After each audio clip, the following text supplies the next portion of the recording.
We've rehearsed this within an inch of our lives, this chat, so you go, sir. I haven't prepared anything at all apart from the fact that me and Jonno picked up the ones. Jesus, that's bright. Me and Jonno picked up the ones at Christmas after Pete did his huff.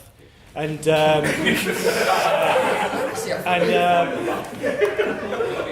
we were, we weren't doing too well as a team. No one was enjoying it. Everyone said it was a bit of a kind of like, I'm just turning up because it's there on a Saturday, and we wanted to put a bit more of the enjoyment back into it. And I think we did by the end of the year. So going from bottom of the league up to 7th at the end, it's been a pleasure for me. Quite frankly, I was never quite good enough as a player to play for the ones consistently.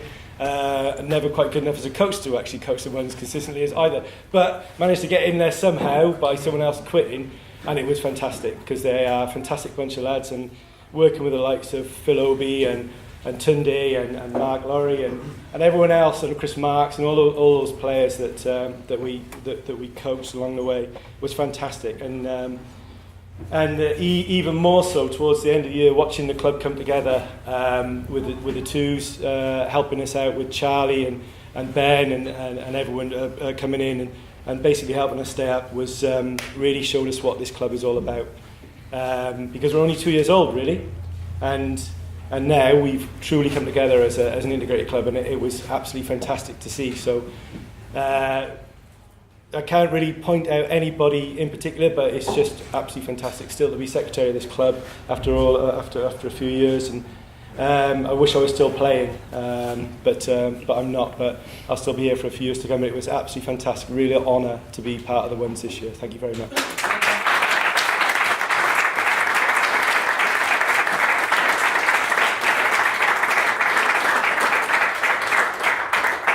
I'll chuck a little bit of a few stories onto the fire of what Si said. I fully endorse what Si said. It really was an honour to, well, not to take over because we were placed in a really awful spot, quite frankly.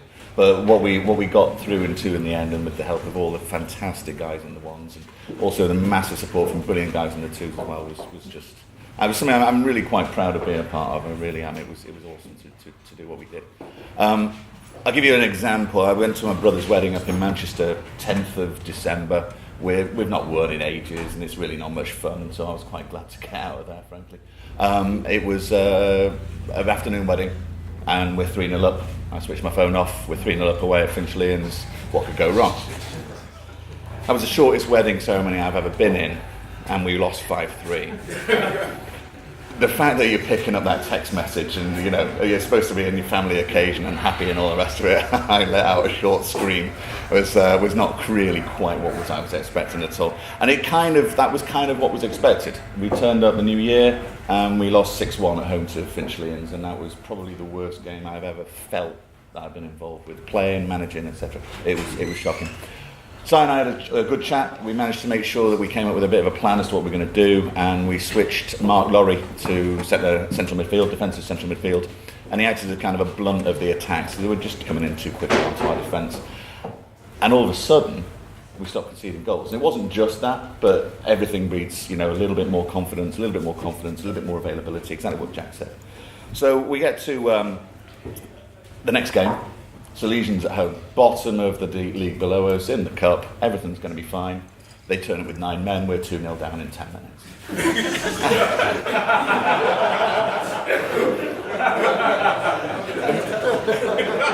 Can I just say as well, both of those games, it was just me on my own. So that's true. So the master plan's working. We managed to squeak through that one, and I was very pleased to get that phone call. That was much happier. And then we had a bit of a turnaround game. We were postponed at Wearside, which was not very nice, when turning up and 5 minutes before kick-off, if you've gone to the furthest ground in the league, to find out it was always going to be called off. Following week we lost at Merton, but there was a turnaround there. And then we basically made sure that we were able to have a plan. And Mooney came in as a goalkeeper. He was critical to it all, and we played some really quite good stuff towards the end. So undefeated in the league since the 28th of January, for a team that was essentially bottom, all bar South Bank Quarko, who I think only scored 1 goal in 2016. It wasn't a difficult thing to finish ahead of them, but we really did need to put some points on the board. We loved denying Actonians promotion. That really was quite good fun. They were all Billy Big Bollocks about what they were going to do. They've got better players. They beat us 4-0 in the early part of the season and destroyed us, frankly. It was 4-0 going on 6-0. And what was lovely was seeing a couple of guys from the twos, amongst many others, by the way, who played that day. But Ben Donaldson, who's not here today, running into the box, 5 minutes to go from midfield to storm home a header into the net from a Charlie Johnson cross. Wonderful, wonderful stuff. And that also kept us up. I did almost sub John Satirapan, who's not with us today, for trying to win the game, which clearly was not in the plan. Coming on and then basically leaving midfield to try and win the game when we needed a point to stay up was not really tactically astute. So we almost got hauled off just for being enthusiastic, frankly. That's not on. Nice job. Yeah. And then there were a couple of other things, but the results got so good that we were playing the Bank of England following week 2 games ago, and I'm married to a lovely Brazilian lady, a lot of you'll know that, and not too many. And three Brazilian girls came along, and I think that perked up, Phil Obi at the very least, but somehow Phil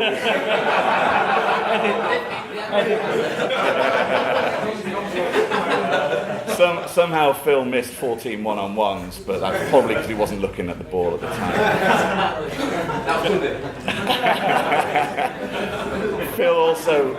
Phil also arranged to take care of these girls, take the salsa in Tottenham Court Road area, but to be honest, Phil's such a nice bloke that I think the girls kind of took care of him. And Phil now knows a lot more about how Brazilian ladies respect to their concept of personal space is not quite the same as English girls.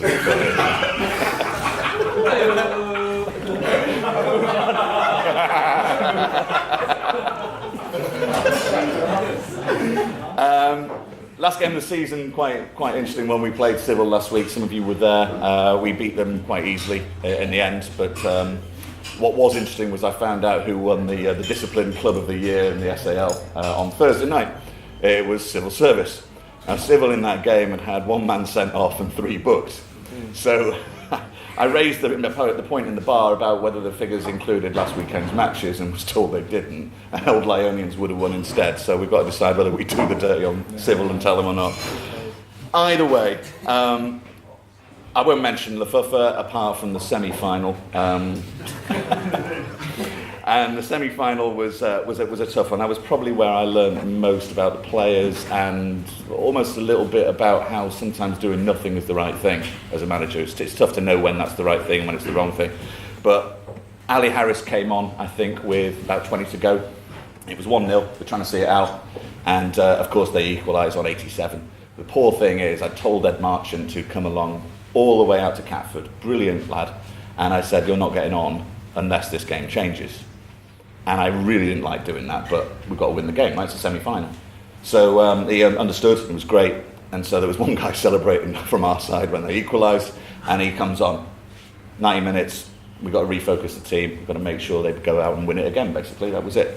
So we put Ed on, Ali's on there as well for the last 20 minutes. Ed ran them ragged. Dan Diamond scored the third. I can't remember who got the second, actually, but we ended up winning really quite easily.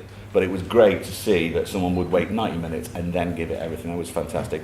And all of a sudden, we're building this momentum. So as I say, no defeats in the league since the end of January, and only 2 defeats in cups, one in the final, one in the quarterfinals against the first division team. That's what we've achieved, and it was not fucking easy, but we really are, I think, and I'm very, very proud of the lads. We've done well in the end of the season, that's right. So well done, fellas. You've been tremendous. Really, really.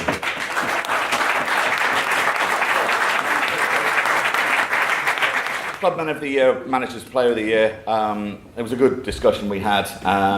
There are an awful lot of candidates, but there were some that stood out. Jack's point really about availability and consistency of availability was the key in this. It really was. So, close call, but with honourable mentions to Chris Marks especially and Phil Obi, we've given it to Tunde, who was just available basically every week. It was tremendous. Apart from strangely enough, he was doing the Tough Mother thing and Spartan thing, but yeah, he couldn't make it. So no award given out today, but the player of the year with the votes in third place was Mooney. Michael Mooney, who's made a very big difference as goalkeeper and played through the club as well, I think. Great distribution. Yeah, excellent distribution. Yeah. Lots of contributions everywhere. Contributions to all matters of it. Phil Obi came second, just behind the winner, who is Dan Diamond.